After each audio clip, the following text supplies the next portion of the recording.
Commissioner Police, the Honorable Prasad Bisesa, the Honorable Prime Minister, the Honorable President, the decision that you all take going forward after this message, it is yours. The action that whoever is posting this action take, it is theirs. I'm simply asking passage for food, medical supply, and to ensure that the citizens of Trinidad and Tobago do not feel the wrath of what is to happen.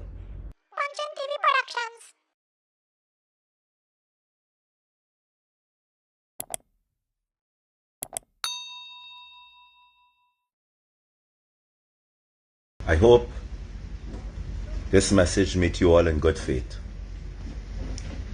Something I've been doing for the past 7 years is alerting and warning my countryman and my country. I have never seen race, color, or creed. I'm always seeing my countryman. I've never been taken seriously as far as I'm concerned by the powers that be. But what I'm about to say this afternoon, just like when I told you all about several other things, it will shock you all.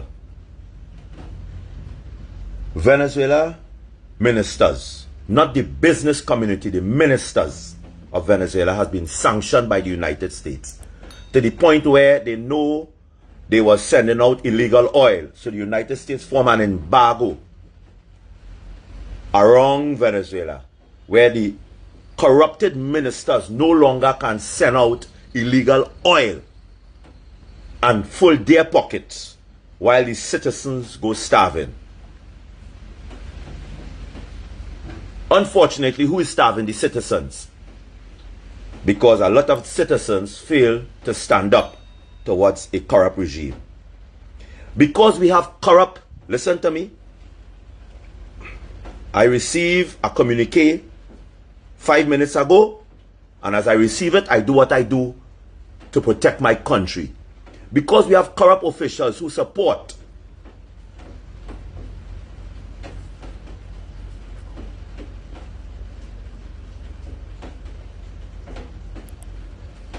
corrupt Venezuelans and corrupt police officials and corrupt ministerial officials, corrupt people who believe that they can support the Maduro regime. When COVID is end and a lot of people is vaccinated, sanctions will be placed on government ministers, both on the UNC side and the PNMC side, by the British High Commission, British government, the French High Commission, French government, and the United States government. It means that some of you all will be starving. Our Prime Minister is placing us in the same direct line that they have placed Venezuela. We very soon, remember I made a prediction 8 years ago, we'll become like Haiti. We'll be fleeing. The shame and the hurt on me is to see my countryman flee to another island and become like how we saw the Venezuelans. I am here in Santo Domingo, but as a Trinidadian, I'm bringing worth and wealth to them. I'm bringing contribution to their GDP. I want to extend my arm to every single Trinidadian who have a skill and soon will face economic sanctions and pressure based on the Prime Minister and based on you as the citizen not doing anything about it. I open arm here in Santo Domingo. Like 100 years and 75 years ago when the Lebanese and the Syrian came, they brought people and they financed them and they backed them and they built a strong economy. You all have a safe passage. But when you come here, prepare to work harder than you work there. When you come here, prepare to start a business and become an entrepreneur. And do not come here to become a communal member of any society. What is to befall on you guys within the next 6 months after COVID is end? I truly apologize and I'm sorry. I have tried my best to warn you all. Mr. Rowley, the Honorable Prime Minister, Dr. Rowley, If you are not my friend, then you are my enemy. Why should your enemy respect your sovereignty if you are oppressing people?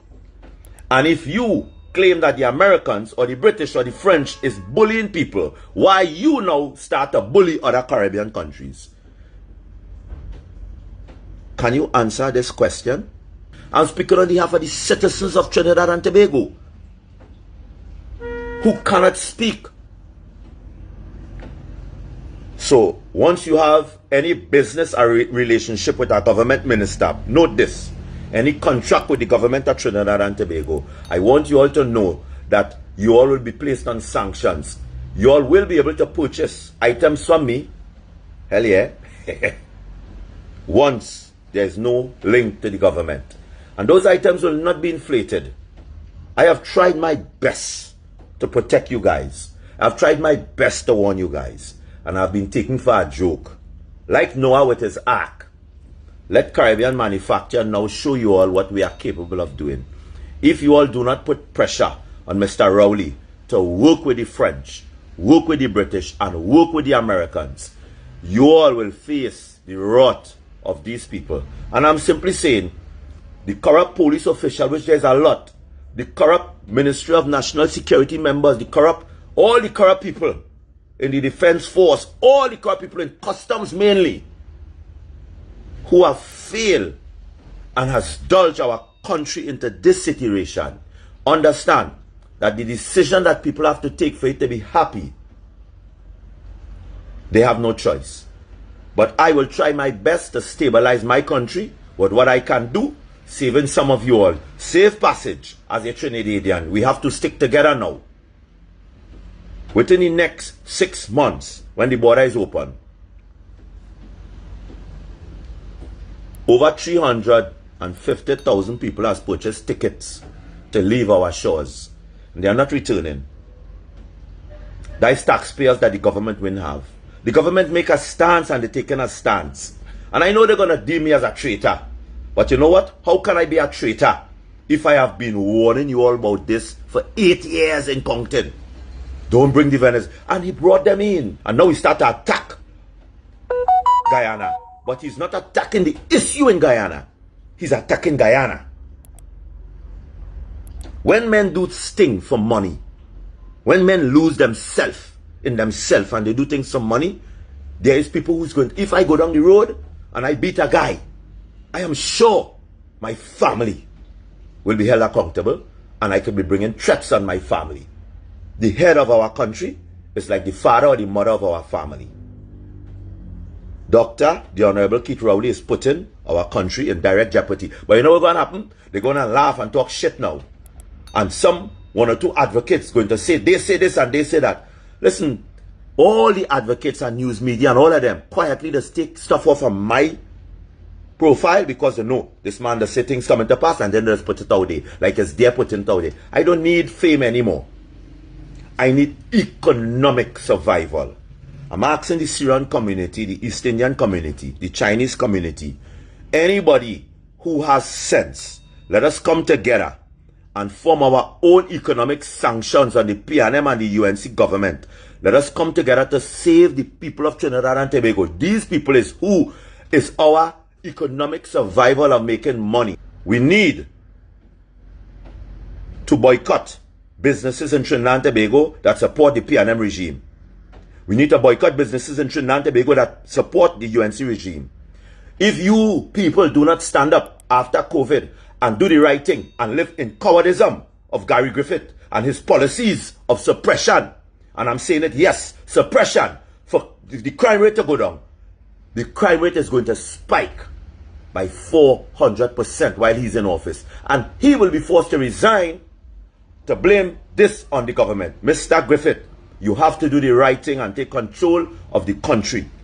Put riot police out there to protect people who's rioting and not beat them. The people has to take a stance now against Mr. Rowley and his ally and allegiance. And I know you all don't want to make me a martyr, but you all want to embarrass me. But I will tell you all something. In life, we have seen this happen several times. I'm not being fed information by anybody. The information I have and I give to you all, I give it to you all freely. But the sanctions that is coming for Trinidad and Tobago, for the allegiance that they don't want to lose because of one man, for Maduro,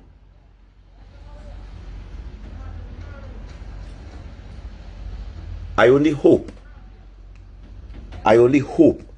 that the people who is placing the sanctions show some mercy on my countryman, and they can get food inside of my country so we don't have to live like dogs and rats. That is the only thing I'm asking for. The people who is going to place the sanction to show mercy on allowing food to pass. And most of that food that is going to pass, I will pass it. I ask you all, do not place my countryman and my people as categorically the same way the administration is. I want my people to live proud in Trinidad and Tobago. They must eat by any means necessary. This is my plea to the people that is about to post the most brutal sanction on a civilized, sovereign country in the Caribbean. I ask that food be passed. That is all I asking for. Medical supply, food, and for the sanction that you're placing, let it be placed on the government of Trinidad and Tobago and not the citizens supposed to suffer. If you suffer our citizens based on your sanctions, then you would have lost a strategic position, because I will have no choice than to represent my citizen. And this is what they want. They want to turn the citizens' anger towards you guys. And if you allow this to happen, like what happened in Cuba and what is happening in Venezuela, if you allow this to happen, then you would have lost Trinidad and Tobago.